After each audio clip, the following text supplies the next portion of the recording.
Hello friend, सत श्री अकाल।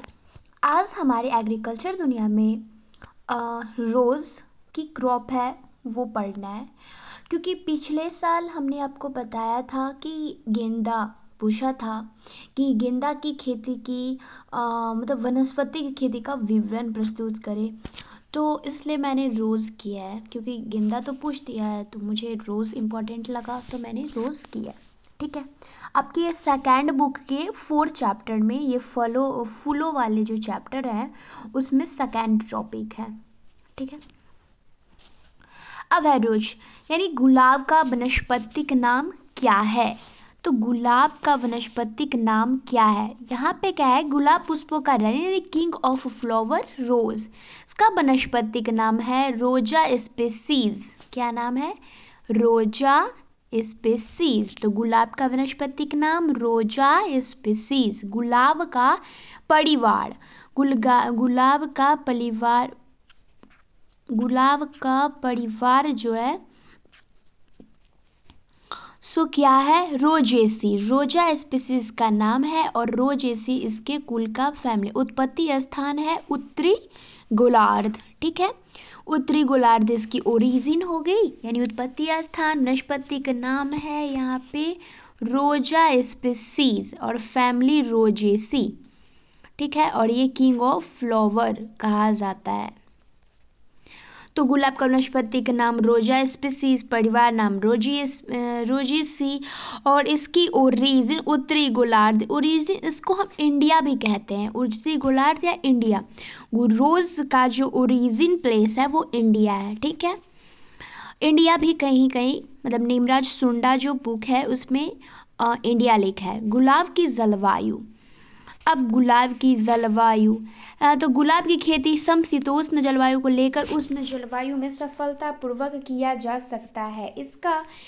इसकी खेती के लिए दिन का तापमान 25 से 30 डिग्री सेंटीग्रेड तथा रात का तापमान 12 से 15 यानी 25 से 30 सेंटीग्रेड यानी डिग्री सेंटीग्रेड होनी चाहिए 25 से 30, और रात का होनी चाहिए 12 से 15। दिन का 25 से 30 और रात का 12 से 15 इसकी जलवायु होगी। ठीक है, अब है गुलाब की मिट्टी। तो गुलाब के लिए मिट्टी हमें कैसी होनी चाहिए, तो जलवायु था क्या, 25 से 30 था इसकी दिन का और 12 से 15 रात का टेम्परेचर। गुलाब की खेती हेतु उचित जल निकास वाली दोमट मिट्टी जिसमें नाइट्रोजन की प्रचुर मात्रा दोमट मिट्टी होनी चाहिए। उर्वर प्रयत्न सर्वोत्तम, वैसी गुलाब की वृद्धि के लिए pH मान 5 माना जाता है, परंतु सर्वोत्तम pH मान 6.5 से 7.0 यानी कि 6 उपरोक्त ताप मतलब इसकी जो pH मान होती है दोमट मिट्टी में इसकी खेती करनी चाहिए और उचित जल निकास वाली, और 6.5 से 7.0 वाली मिट्टी का हम यूज करेंगे। ठीक है, तो जलवायु में क्या था, हमारे वनस्पतिक नाम रोज का था रोजे स्पीसीज और इसकी परिवार था रोजेसी। गुलाब का उत्पत्ति स्थान कहाँ था, इंडिया या उत्तरी गोलार्ध। गुलाब का जलवायु तो 25 से 30 डिग्री सेंटीग्रेड दिन का और 12 से 15 रात्रि का यानी रात का। गुलाब की खेती, गुलाब की जो खेती होती है वो गुलाब की खेती के लिए मिट्टी, तो मिट्टी कैसी, दोमट मिट्टी जिसका 6.5 से 7.0 pH मान होनी चाहिए। गुलाब का रोग यानी गुलाब में कौन कौन से रोग लगते हैं। ठीक है, कीट भी लगते हैं पर यहाँ पर रोग मैंने लिखा है। चूर्ण फफूंदी, यह बीमारी कवक के द्वारा फैलती है। इस रोग के प्रकोप से शुरुआत में पौधे की पत्तियां एवं कलिका पर सफेद पाउडर के धब्बे दिखाई देते हैं। धीरे धीरे ये फैलकर पूरे पौधे को फैला जाता है। इसकी रोकथाम के लिए 0 से 0.5% केराथेन का छिड़काव किए जाना चाहिए। यानी चूर्ण फफूंदी यह बीमारी कवक के द्वारा फैलती, इस रोग के प्रकोप से पौधे की पत्ती तथा कलिका पे व्हाइट पाउडर जैसी लग जाती है। इसकी रोकथाम के लिए 0 से 0.5 केराथिन का छिड़काव करते। दूसरा है डाइमैक, यह रोग की डिप्लोमा रोजे नामक फफूंद के कारण होता है, जिसके अलावा कोलेक्ट्रोट्रिक प्रजाति के कारण यह रोग देखा जाता है। कटाई छटाई के बाद कटी हुई शाखा को अंत में गहरे भूरे बैंगनी धब्बे पाए जाते हैं, जो धीरे धीरे नीचे की ओर से बढ़ते जाते हैं और अंत में सारी शाखाएं काली होकर मर जाती। इसकी रोकथाम के लिए मतलब पौधे पे बैंगनी रंग के धब्बे दिखाई देते हैं, जो धीरे धीरे बढ़ती जाती है, अंत में पौधा काला होकर मर जाता है। ठीक है, इसकी रोकथाम के लिए कटाई छटाई के बाद वोडो मिक्सचर दवा का लेप करना चाहिए। यानी अगर हम कटाई छटाई कर देते हैं तो उसके ऊपर वोडोमीटर का लेप लगा देने चाहिए। इसके अतिरिक्त कैप्टोन 0.0 से 2% डाइथेन 450 से 2% या बेबिस्टीन 0. बेबिस्टीन डाइमेट या जो भी है उसके घोल का छिड़काव कर लेनी चाहिए।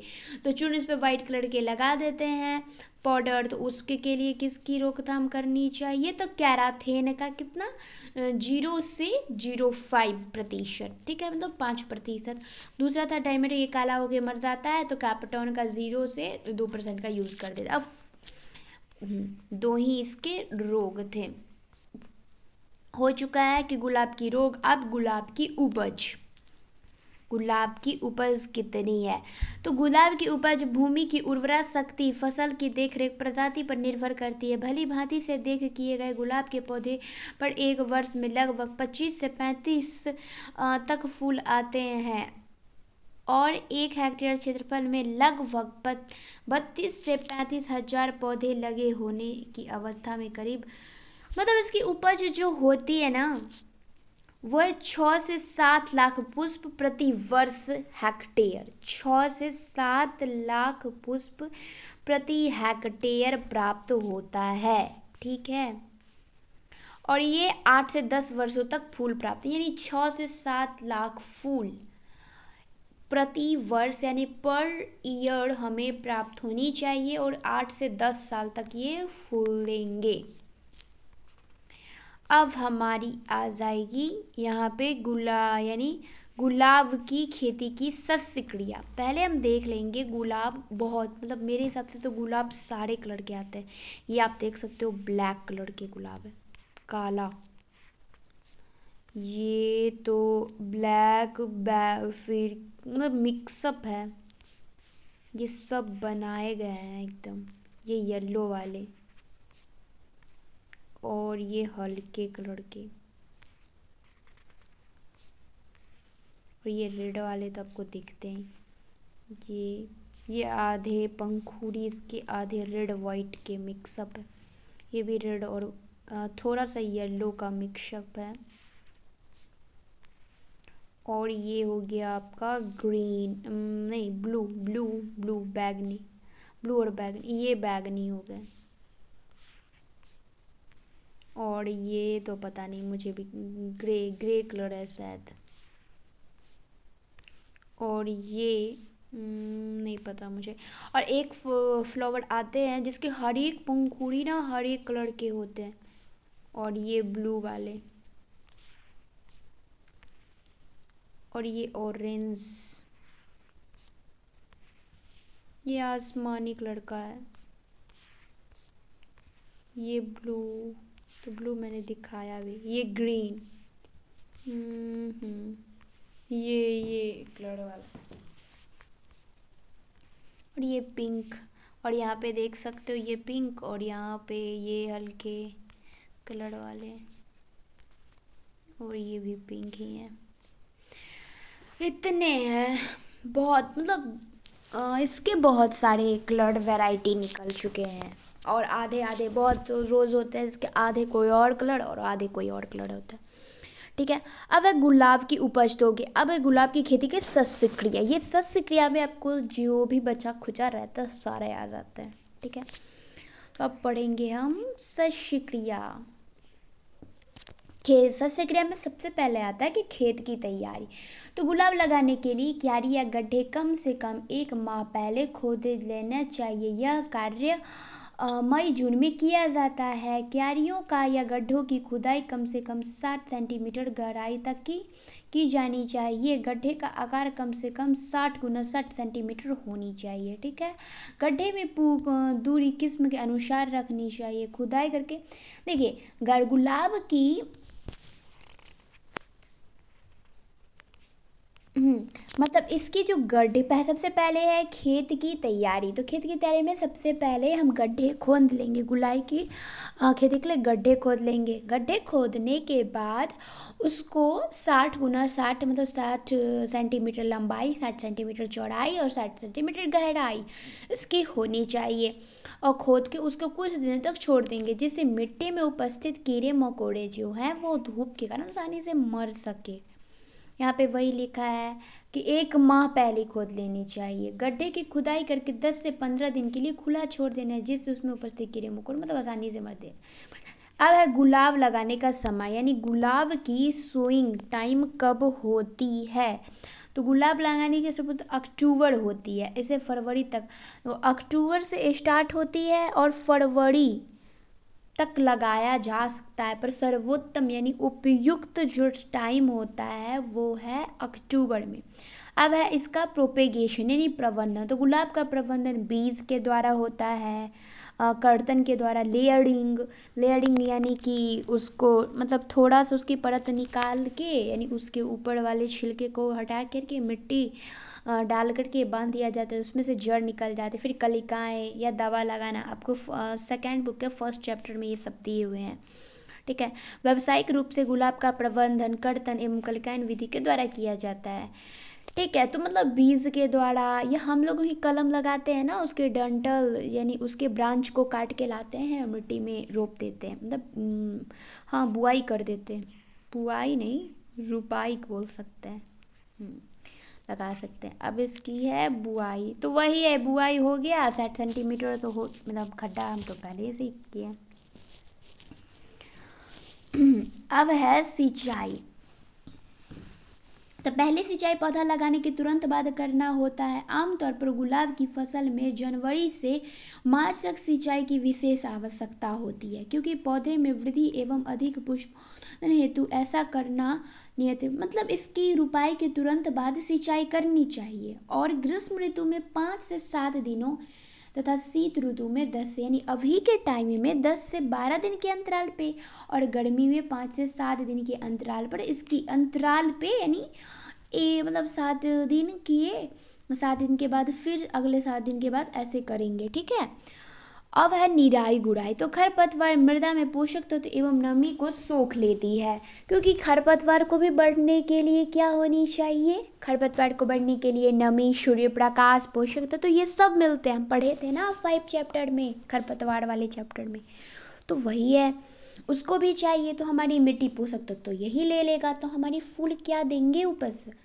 तो प्रसिद्ध कर देते, इनको वंचित कर देते, जिससे इनकी वृद्धि पर प्रतिकूल प्रभाव पड़ता है। पौधे की कटाई छटाई के बाद नवंबर से जनवरी तक 2 से 3 बार निकाई गुड़ाई कर देना। फूल देने वाली शाखाएं अधिक संख्या में निकलती है, इसकी बाद आवश्यकता अनुसार निराई यानी फूल देने वाली शाखाएं बहुत अधिक मात्रा में यानी कटाई छटाई करने पर निकलती है, वो बहुत फूल देती है। तो कटाई छटाई करने के बाद हमें खरपतवार का नियंत्रण भी कर लेनी चाहिए। यांत्रिक में तो हाथ खुरपी से, और रासायनिक में तो किसी भी रसायन का यूज़ कर लेंगे, मतलब जो खरपतवार यानी वीड के कंट्रोल के लिए जो होती है। फिर है कटाई छटाई। ठीक है, तो कटाई छटाई की खेती के मतलब के लिए एक महत्वपूर्ण क्रिया, कटाई छटाई करने के मुख्य उद्देश्य पौधे को संतुलित रूप से आकार प्रदान करना, पौधे को आराम देना, कीट एवं रोग ग्रसित प्राणियों को निकालना तथा फूल का। देखिए पता है, जब कटाई छटाई हम कर देते हैं ना, तो फूल की जो आकार यानी साइज होती है वो भी बड़ी हो जाती है, और इससे जो भाग हमारे रोगग्रस्त होते हैं उन्हें हम काट करके तो हटा देते हैं, तो वो आसानी से हमारे पौधे स्वस्थ हो जाते हैं।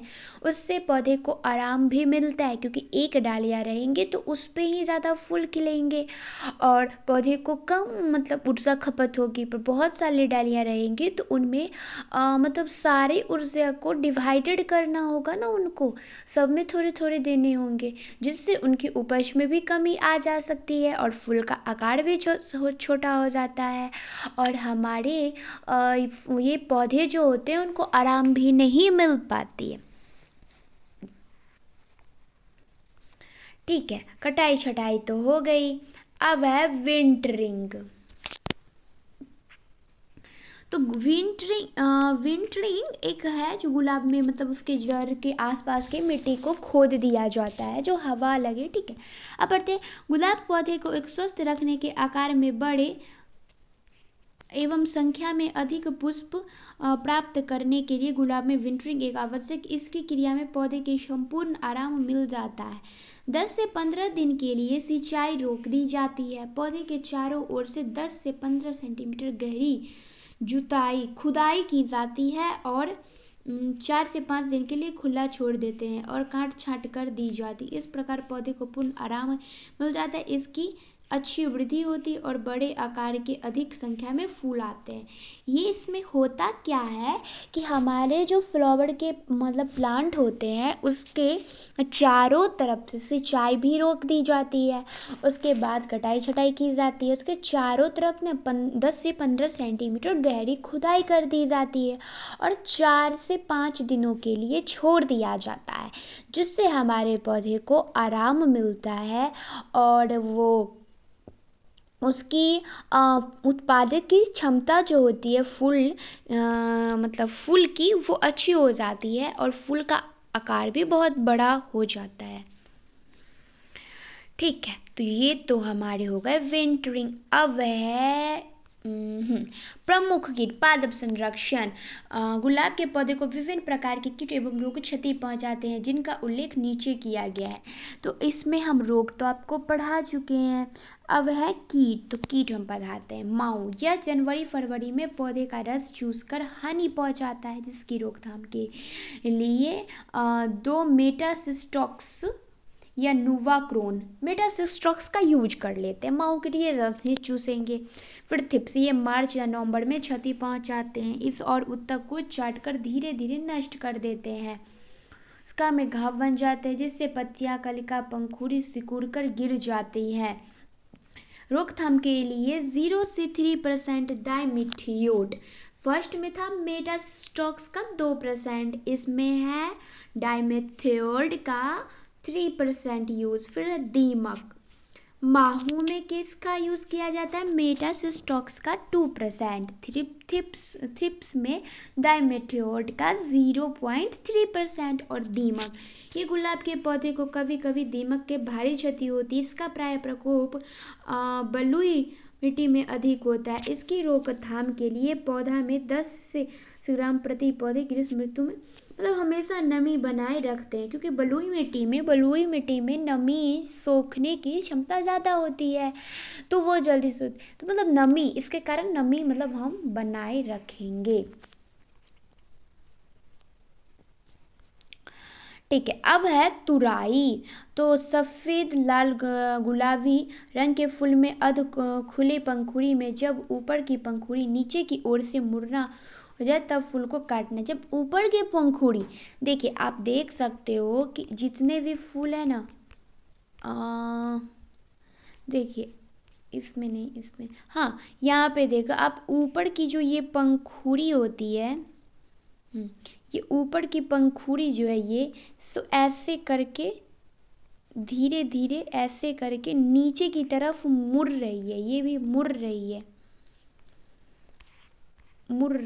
है, आप देख सकते हो।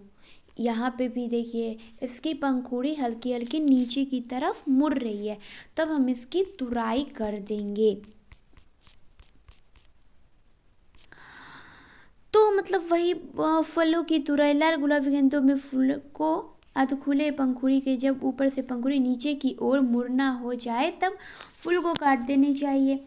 सुबह को जल्दी या दोपहर के बाद ही तेज चाकू से कैंची की सहायता से काटना चाहिए। फूलों को काटने के बाद तुरंत उन्हें पानी भरी बाल्टी में टब में रख दें, क्योंकि अगर टब में नहीं रखेंगे तो हमारे प्यारे प्यारे फूल मुरझा जाएंगे ना। फूलों को यदि दूर से बाजार भेजना हो तो उसे कट फ्लावर के रूप में प्रयोग करना हो तो उन्हें सख्त फूल कलिका की अवस्था में ही लंबे डंठल के साथ काट लेना चाहिए। क्योंकि देखिए, अगर हमारी फूल को और रोज को तो हमारे रोज तो आपको पता ही है कि फूलों का राजा है। फिर नेशनल फ्लावर कहाँ का है? इंग्लैंड का। और वैलेंटाइन डे में तो फूल का सबसे ज़्यादा यूज़ किया जाता है, रोज डे बोला जाता है। उस दिन तो बहुत रोज की यूज़ होती है, बट अपने लोग का ब्लैक डे है। ठीक है, अब है उपज। गुलाब की उपज की जो उपज तो हमको पढ़ा ही दिए थे कि 25 से 35, मतलब जो 6 से 7 प्रति वर्ष उसकी उपज आती है और ये 8 से 10 वर्षों तक फलते हैं। ठीक है, तो और ये मेरे घर के रोज, ये जो रोज दिख रहे हैं ये वाले, ये मेरे घर के, और मेरे ये प्यारे से क्यूट से हरी। तो थैंक यू। और रोज़ बहुत इम्पॉर्टेंट है। मुझे एक चीज़ वैरायटी मैंने छोड़ दी, मतलब गलती से मुझे छूट गई, क्योंकि यहाँ पे ना दे रखा था क्या, जो रोज़ का यानी वर्गीकरण कर उसको 10 भाग में डिवाइडेड किया गया था। फ्रेंच रोज़, ये रोज़, ये रोज़। तो एक जो है सुगंध वाले गुलाब की किस्म, तो वो बहुत इम्पोर्टेंट है वो, और रोज़ भी इम्पोर्टेंट है भाई। लगा तब तो मैंने वीडियो बनाया है, आप लोग भी पढ़ लो, क्योंकि ज़्यादा तो टाइम जाता नहीं है इसमें, थोड़े बहुत लगते हैं, पढ़ लीजिए। एंड थैंक यू मेरी वीडियो को देखने के लिए एंड मुझे सपोर्ट करने के लिए। जय श्री कृष्णा।